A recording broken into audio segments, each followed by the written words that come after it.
음성 파트가 굉장히 자신감 있게 하시는 것 같아요. 네. 우리 특별히 시온성가들에서 여러분 많이 기도해 주시기 바랍니다. 어떻게 추석 명절 잘 보내셨습니까? 네, 옆에 사람 한번 인사하시겠습니다. 오늘도 하나님의 귀한 은혜 받으시기 바랍니다.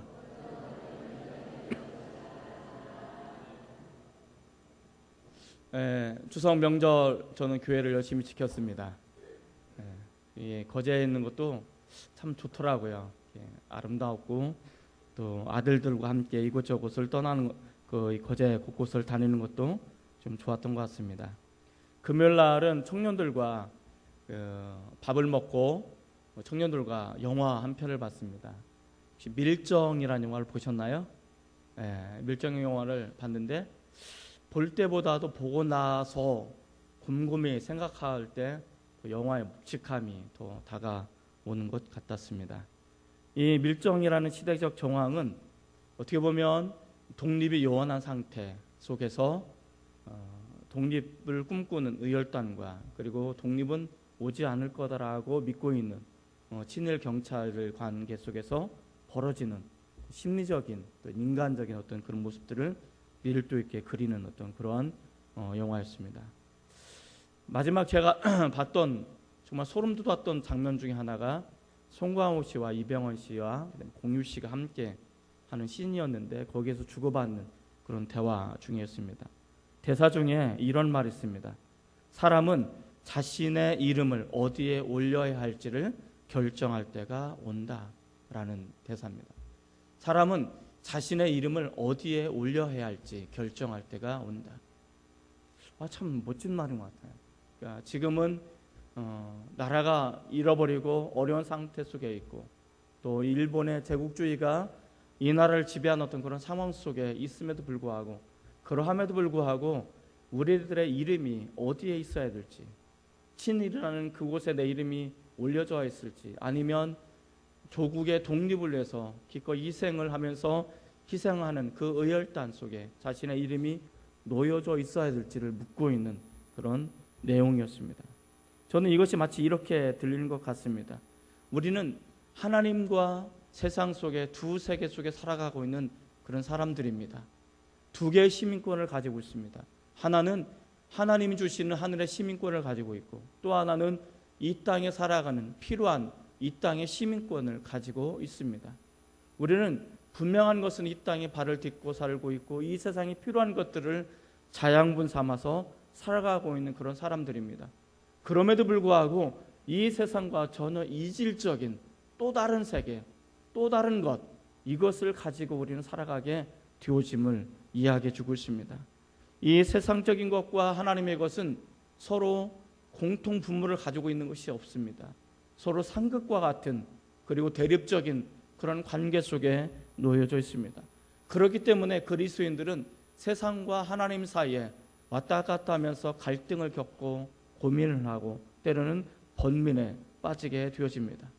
그러함에도 불구하고 이 영화 이 대사는 저에게 그렇게 묻고 있습니다. 그리고 여러분에게 그렇게 묻고 있는 것입니다.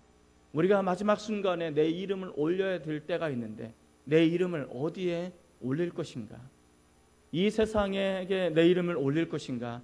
아니면 하나님 편에 내 이름을 올릴 것인가? 이 세상에 내 이름을 올릴 것 같으면 이 세상이 우리에게 많은 것들을 가져다 주고 호화로움과 명예와 성공과 물질과 쾌락과 그리고 세상 사람들로부터 인정받는 그 많은 것들을 누릴 수 있는데 거기에 내 이름을 올릴 것인가? 아니면 이 세상 살아갈 때 그리스도를 살아갈 때 힘들고 핍박받기도 하고 고난이 오기도 하고 이 세상을 즐기지 못함으로 인해서 오는 번민도 있을 것이고 갈등도 있을 것이고 그럼에도 불구하고 궁극적인 승리자에 되신 그 하나님 편에 내 이름을 올릴 것인가?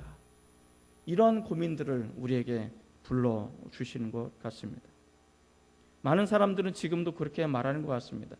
하나님의 나라가 세상 속에 자꾸 보잘것없어서 언제 하나님의 나라가 오겠어? 지금까지 오지 않은 예수님께서 언제 재림이 가능키나 해?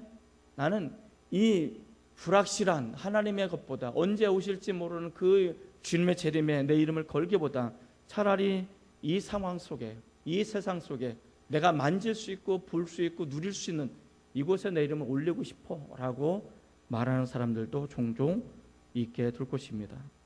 그럼에도 불구하고 이 영화에 보면 그 송강호 씨하고 또 공유 씨가 또 한 기차가 안에서 보셨나요? 이게 안 보셨으면 설명해도 소용이 없는데, 이 기차 안에서 아주 극한 대립을 하는 거죠. 하나 둘 셋, 셋을 셀 때까지 뭔가 결정하지 않으면 의열단이 죽고, 그리고 그 친일 앞잡이 경찰에 총구가 놓여져 있고 그 옆에는 송강호 씨가 갈등하죠. 나는 도대체 어느 편에 설 것인가? 내 이름을 어디에 올려야 될 것인가? 바로 마지막 순간 셋 하는 동시에 공유라는 사람이 이렇게 말합니다. 바로 지금! 그때 송강호 씨의 그 총구는 그 일본 경찰을 향해서 나가게 되고 살아남죠. 언젠가 우리는 이 극한의 대립 속에서, 극한의 세상과 하나님이라는 이 대립 구도 속에서 내 이름이 올려져야 될 때, 바로 그 순간, 바로 지금, 그때 내 이름이 어디에 있을 것인지를 심각하게 고민하면서 한번 생각해 보시기를 바랍니다. 주옥 같은 대사가 많은데 그 중에 또 하나가 이런 대사가 있습니다. 하나는 사람들은 지는 편을 선택하지 않는다. 지는 편을 선택하지 않는다는 것은 그 시대적인 우리의 조국의 상황은 일제 식민지하였고 일본은 날로 승승장구하고 확대되어져 가는 그런 과정 속에 있습니다. 일본은 이기는 편이었고 조선이라는 이 땅은, 조국은 지는 편이었습니다. 그래서 많은 사람들은 이 지는 편에 서지 않고 이기는 편에 편승하게 되고, 그래서 많은 사람들은 그 시대가 그랬기 때문에 어쩔 수 없지 않겠어라고 자신을 스스로 변호하고 스스로 방어하게 되어지는 것입니다. 그런데 이렇게 이야기합니다. 그런 와중 속에 사람이 마땅히 해야 할 일을 믿을 뿐이요라고 말합니다. 내가 지는 편에 내 인생을 건다 할지라도 그것이 만약에 사람이 마땅히 해야 될 일이라면 그것을 해야 되지 않겠는가라고 묻고 있습니다. 저는 이것이 마치 이렇게 들리는 것 같습니다. 우리가 이 세상 살아갈 때 세상에, 우리 그리스도인들이 세상 속에 찌그러져 가고 있고 패배자처럼 살아가고 있고 어렵게 살아가고 있지만, 그럼에도 불구하고 우리 그리스도인들이 마땅히 해야 될 것을 해야 되지 않겠는가라고 질문하는 것 같습니다. 이 세상이 승자처럼 보여지고 물질이 우리를 지배하는 것처럼 보여지는 이 엄연한 상황 속에, 그럼에도 불구하고 우리는 그쪽에 서는 것이 아니고 마치 지는 편에 서는 것처럼 보여진다 할지라도, 그래도 우리 그리스도인들은 마땅히 해야 될 것을 해야 하지 않겠는가라고 우리에게 묻고 있는 것입니다. 저는 그것이 믿음이라고 생각합니다. 마땅히 그리스도인들이 해야 될 것, 마땅히 우리가 해야 될 영적인 삶을 살아야 되는 것이 아닐까. 그것이 하나님 편에 내 이름을 두는 것이고, 그럴 때 궁극적으로 하나님께서 원하는 열매를 맺을 수 있는 것은 아닌가, 그런 생각을 갖게 되어집니다. 오늘 설교 제목은 열매입니다. 우리는 크든 작든 영적이든 물질적이든 열매를 맺으며 살아가기를 원하고 있습니다. 저 또한, 저나 여러분들이 그런 풍성한 열매 가운데 살아갔으면 좋겠습니다. 그런 열매를 맺으시는 아름다운 복된 삶을 살아가시길 바랍니다. 그러나 중요한 것은 내가 원하는 열매가 아니고 하나님께서 원하시는 열매를 맺는 것이 중요하다라고 말하고 있습니다. 그렇다면 우리가 하나님께서 원하시는 열매를 맺기 위해서 우리 그리스도인들이 마땅히 해야 될 결단과 삶은 어떤 것이어야 할까? 첫째로 깨끗한 가지가 되어야 한다는 것입니다. 한번 따라해 볼까요? 깨끗한 가지가 되어야 합니다. 오늘 우리가 읽은 본문은 너무나 유명한 말씀입니다. 이 본문의 내용을 모르시는 분 있으십니까? 아마 없을 거예요. 이거 수없이 들었고 수없이 아는 내용이고, 나 그 얘기 알아, 목사님 나 그 어떤 내용인지 알아요 라고 말하는 사람들도 있을 것입니다. 또 어린 주일학교 때부터 이런 노래 배웠어요. 주 나의 신랑 주 나의 신부 그 사랑은 내 기쁨. 이 노래 아십니까? 일부 때는 잘 못 들으더라고요. 근데 그 가사에 보면 4절인가 5절에 이런 가사가 나옵니다. 주는 포도나무 나는 가지 그 사랑은 내 기쁨. 아십니까? 주는 포도나무 나는 가지 그 사랑은 내 기쁨. 이것이 우리가 맺어야 될 열매이지 않을까라는 생각을 갖게 되어집니다. 자, 우리는 이 본문을 잘 알고 있고 많이 알고 있고 어린 시절부터 이 이야기를 수없이 들었습니다. 그러면 한번 여러분에게 물어보겠습니다. 그러면 하나님께서 원하시는 열매를 맺으셨습니까? 우리는 이 이야기를 잘 알고 있습니다. 이 본문의 내용을 너무 많이 들어서 식상할 수도 있습니다. 그런데 한 가지 물어보고 싶은 것이 그거예요. 그렇다면 하나님께서 원하시는 그 열매를 내가 맺었는가? 내가 그 열매를 맺고 살아가는가? 라는 것을 반문해 봐야 되지 않을까? 내가 이 본문을 아는 것과 이 본문에서 원하는 그 열매를 내가 맺는 것과는 전혀 다른 본질적인 차이가 있음을 우리 이야기해 주고 있습니다.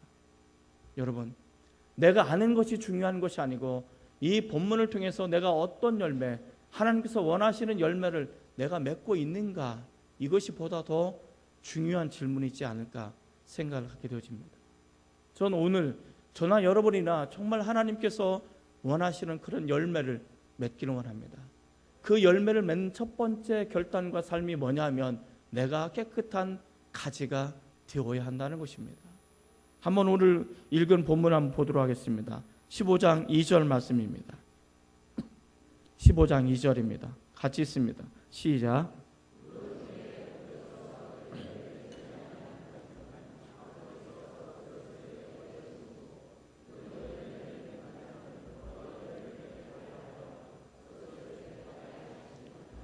이 2절은 우리에게 두 가지를 이야기해 주고 있습니다. 하나는 열매를 맺지 않는 가지는 잘라져서 밖에 버리워진다라는 것입니다.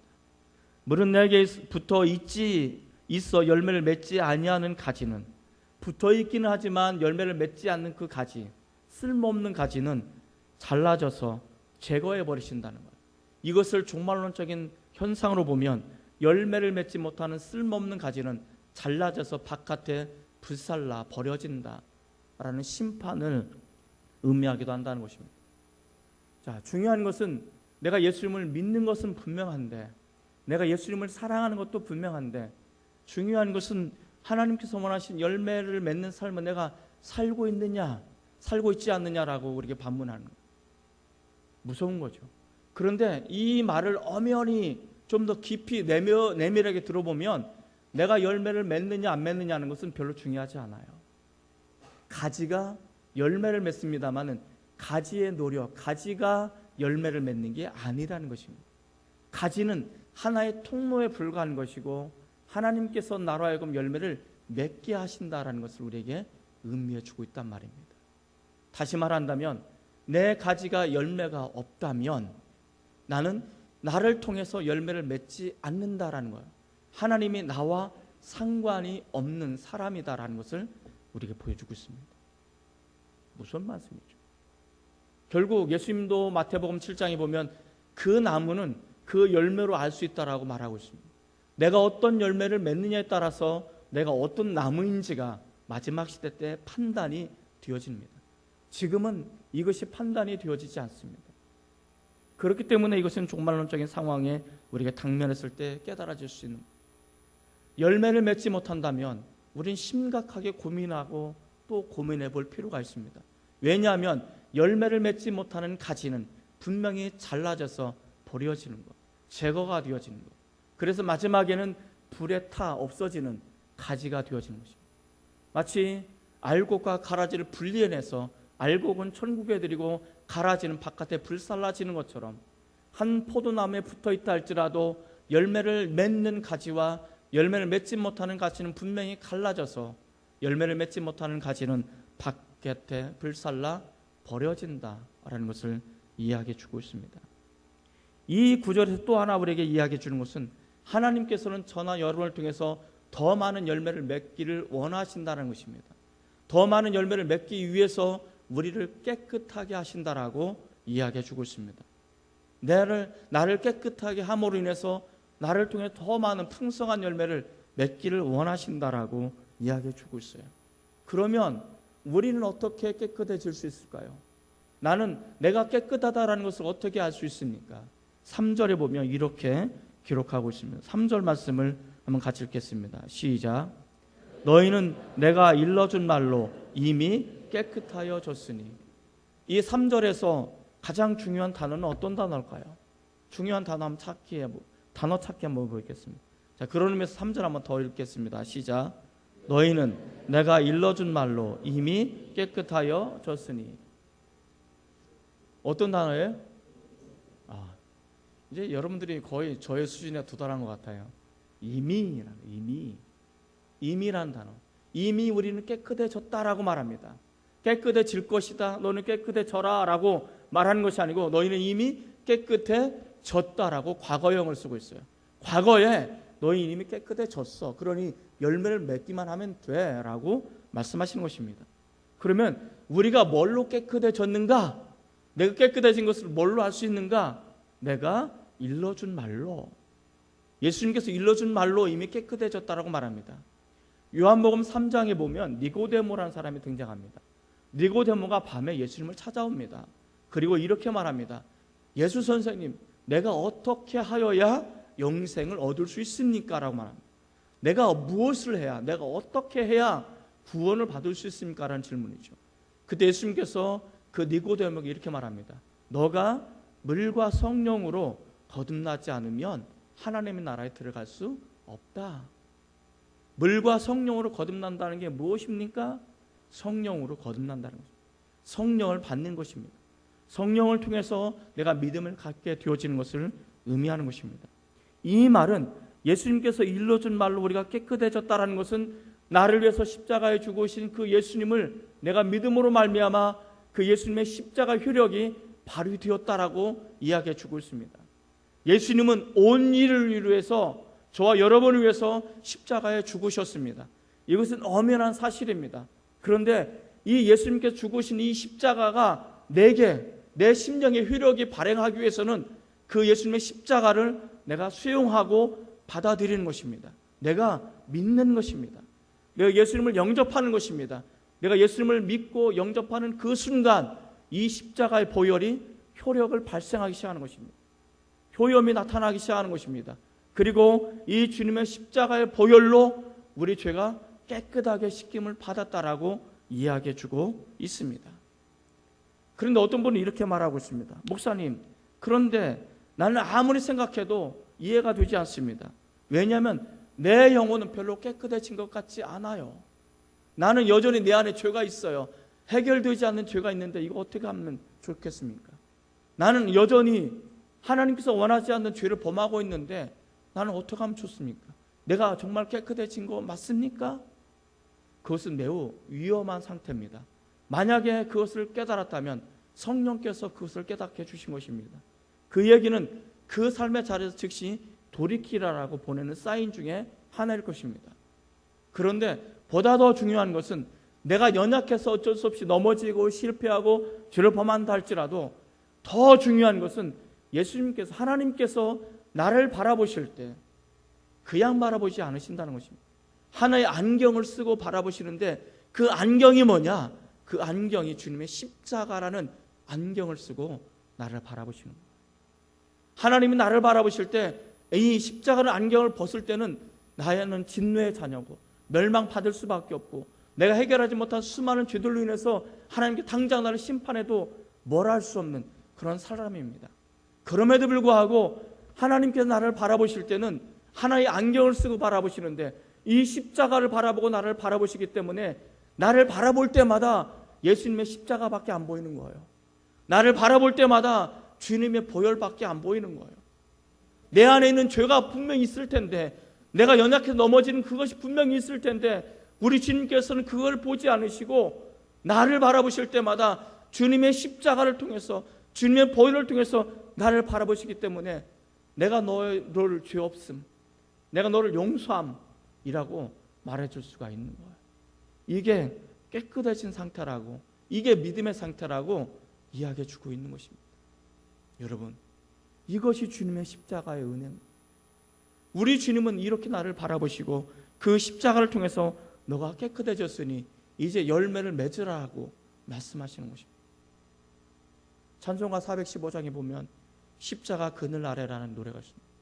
우리 십자가 그늘 아래 나와서 주님을 바라보시고 주님의 십자가의 보혈을 다시 한번 덧입으시기 바랍니다. 내가 주님의 십자가의 보혈을 지나 하나님 앞에 나가듯이 내가 주님 앞에 나갈 때 주님의 십자가를 의지하고 주님의 보혈을 의지하고 주님 앞에 나갈 수 있는 것처럼, 그것이 유일한 길인 것처럼 우리 주님의 십자가를 통해서 내가 내 영혼이 깨끗해져서 주님의 열매를 많이 맺으시는 저냐 여러분이 되시기를 주의 이름으로 축원을 드립니다. 우리가 하나님께서 원하신 열매를 맺기 위해서 우리가 마땅히 해야 될 결단과 삶이 있다면 무엇이 있을까? 둘째로 주님 안에 거하는 삶입니다. 한번 따라해 볼까요? 주님 안에 거해야 합니다.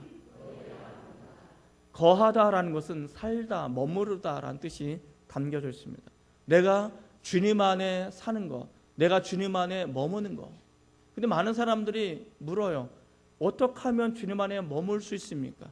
나는 아무리 생각해도 나는 주님 안에 있는 것 같지 않아요. 자, 그럼 이것을 이렇게 생각해 보면 좋습니다. 내 말이 너희 안에 거하고 너희가 내 안에 거하면 무엇이든지 원하는 대로 구하라. 그리하면 이루리라 라는 말씀을 기억하십니까? 여기 보면 뭐라고 말씀하시냐면 내 말이 너희 안에 거하고 하나님의 말씀이 내 안에 거하는 것. 하나님의 말씀이 내 안에 거하게 되어질 때 내가 하나님 안에 거하고 있다는 증거인 것입니다.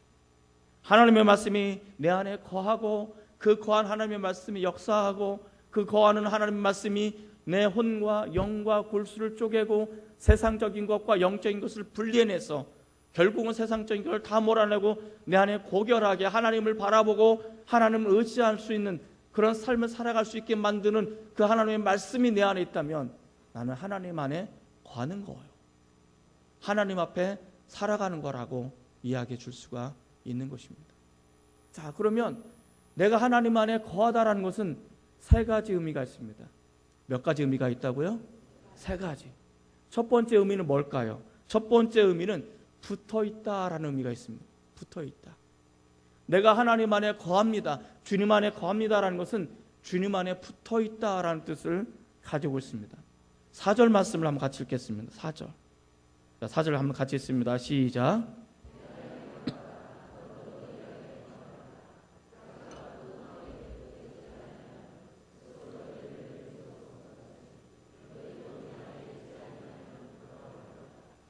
여기서 보여주는 분명한 핵심적인 말은 무엇입니까? 붙어있지 아니하면 아무 열매도 맺을 수 없다. 붙어있지 않으면 아무런 소용이 없다라는 것입니다. 그렇기 때문에 우리는 길을 쓰고 할 수 있는 것이 뭐예요? 주님 안에 붙어있는 거예요. 혹시 여러분 어린 시절에 그 일부 예배 때 보니까 요새 것들은 그런 게임을 안 하더라고, 모르더라고요. 혹시 매미 게임이라는 거 해보셨나요? 매미 게임. 술래가 있으면 아이들은 술래잡기를 하죠. 그래서 자기가 만만한 나무에 꼭 붙어 있는 거예요. 붙어 있으면 술래가 이 아이를 떠내면 이 아이는 아웃인 거예요. 그런데 마지막까지 붙어 있으면 이 아이는 살아나는 거예요. 이런 게임 안 해보셨나요? 오로지 책상 앞에서 공부와 하시면 그런 분들은 잘 모르실 거예요. 이게 바깥으로 들로 뭐 뛰어다니는 저 같은 사람이 많을 거예요. 그런 게임을 하잖아요. 그래서 딱 하겠다가 시간을 줘가지고 시간을 정해서 아이들이 딱 만만한 다음에 딱 붙어 있는 거예요. 붙어 있으면 이제 그 오니가 술래가 딱 가가지고 이 아이를 뭐 그냥 수단마음을 가리지 않고 막 뛰어내는 거예요. 그러면 마지막까지 이제 그 붙어 있으면 어떻게 이 아이는 사는 거죠. 저는 이 붙어 있다라는 것은 마치 그것이 생각나는 거예요. 굉장히 영적 인사이트를 주지 않아요? 이게 뭐냐면 우리가 예수님께 붙어 있을 때 이 사탄이란 술래가 우리를 떨어뜨리려고 가진 수단 방법을 다 쓰는 거예요. 가진 수단 방법을 다 쓰고 위협도 해보고 또 뭐 화려한 것도 주기도 하고 여러 가지 다 하는 거예요. 그래서 거기 떨어지도록 유혹을 하는 거예요. 많은 사람들이 그 유혹에 받아 떨어지면 어떻게 됩니까? 아웃이 되는 거예요. 열매를 맺지 못합니다. 그러나 그런 유혹 속에서도 어려움 속에서도 핍박 속에서도 끝까지 붙어 있으면 어떻게 됩니까? 승리하는 거예요. 여러분, 예수 믿는 것은요 쉬워요, 어려워요? 어려워요. 아무리 생각해도 예수 믿는 건 어려워요. 성경이 뭐라고 말하냐면 예수 믿는 것은 고난이라고 말합니다. 예수 믿는 것은 시험이라고 말합니다. 예수 믿는 것은 핍박이라고 말합니다. 예수 믿는 것은 세상의 영광을 즐거워하지 않기 때문에, 하나님의 영광을 즐거워하기 때문에 세상으로부터 어려움을 당한다라고 말하고 있는 것입니다. 이것이 예수 믿는 거예요. 그러니까 예수 믿는 것은 결코 쉬운 게 아니에요. 그렇기 때문에 예수님께 붙어있는 것이 결코 만만한 게 아니에요. 쉬워 있는 게 아니에요. 우리는 어찌하든지 간에 주님께 붙어있기를 바랍니다. 주님을 찾기를 바랍니다. 주님께 꼭 안에, 말씀 안에 우리가 거하고 붙잡고 있을 때 우리는 이겨나갈 수 있음을 믿습니다. 이 거하다라는 두 번째 의미는요, 떠나지 않다라는 의미가 담겨져 있습니다. 5절 말씀 한번 같이 읽겠습니다. 5절. 자, 시작. 나는 포도나무여 너희는 가지라. 그가 내 안에 내가 그 안에 거하면 사람이 열매를 많이 맺나니 나는 떠나서는 너희가 아무것도 할 수 없습니다. 나를 떠나서는 아무것도 할 수 없다. 이 말의 의미는 나를 떠날 수도 있다라는 것입니다. 예수님을 떠날 수도 있다라는 것입니다. 구원을 잃어버릴 수도 있다라는 것입니다. 성령을 소멸할 수도 있다라고 성경이 이야기해 주고 있습니다. 처음에는 예수 믿는 무리에 속해 있지만, 예수님께 붙어 있지만, 예수님 안에 있었지만 떠날 수도 있다라고 이야기해 주고 있습니다. 그러나 예수님을 떠나면 아무것도 아니라는 거예요. 아무 열매도 맺을 수 없다라는 거예요. 누가복음 15장에 보면 유명한 세 가지 비유가 나옵니다. 첫 번째 비유는 잃은 양에 대한 비유입니다. 한번 이것을 곰곰이 생각해 봤어요. 왜 잃은 양일까? 그러면 그 100마리 양 중에 왜 한 마리는 그 무리 가운데 이탈해서 길을 잃어버렸을까? 왜 그 무리 가운데 벗어났을까? 왜 떠났을까? 떠난 이유가 뭘까? 여러 가지 이유가 있을 것입니다. 아마 이 양은 그렇게 생각할 거예요. 여기 있는 100명 사람들을 끼대기보다 저기 아름다운 저 푸른 초장에 가면 내가 더 많은 풀을 먹을 수 있고 더 많은 성공을 누릴 수 있고 더 많은 것을 내가 누릴 수 있어. 거기 가면 내가 성공할 수 있고 영광을 내가 누릴 수 있어. 나는 그곳에 가기만 하면 뭐든지 할 수 있어. 아마 이런 생각을 가지지 않았을까, 그런 생각이 듭니다. 이것이 세상의 유기인 거예요. 내가 예수 믿고 이거 하지 않고 저거 하지 않고 이렇게 이것도 안 하고 저것도 안 하면 내가 힘들고 어려운데, 근데 세상은 뭐라고 말합니까? 야, 요즘 예수 믿는 사람들 그거 다 해. 요즘 목사들 봐봐. 뭐 이 안에 이상한 목사들 다 나오잖아. 뭐 그거 너 평신도니까 괜찮아. 그 정도는 괜찮아. 유혹을 하는 거야. 목사도 그런데 너는 괜찮아. 넘어가는 거야. 그래서 그곳에 가면, 이곳에 오면 너 잘할 수 있어. 성공할 수 있어. 물질적인 쾌락을 누릴 수 있어. 더 많은 걸 누릴 수 있어. 와. 유혹을 하는 거죠. 가면 마치 막 누릴 수 있을 것 같아요. 그러나 결국 길을 잃어버리게 되는 거예요. 이렇게 해서 길을 떠나기도 해요. 또 어떤 사람은 이 떠나는 양들은 어떤 양들이 있을까? 이 100명이 무리 속에 있는데 결국 뛰지를 못하는 거야. 아무도 인정해 주지도 않고 환영해 주지도 않고 알아주지도 않고 내 눈물과 아픔도 이해해 주지도 않고, 도대체 예수 믿는 무리 속에 오긴 왔는데 도대체 이게 예수 믿는 무리인지 아닌지, 지네들끼리만 잘 먹고 잘 살고 나 같은데 아무도 신경도 안 써주고 내가 이곳에 있어야 될 이유가 뭐야? 내가 이 공동체에 붙어 있을 이유가 뭐야? 라고 반문하면서 떠나는 양들도 있을 수 있다는 거예요.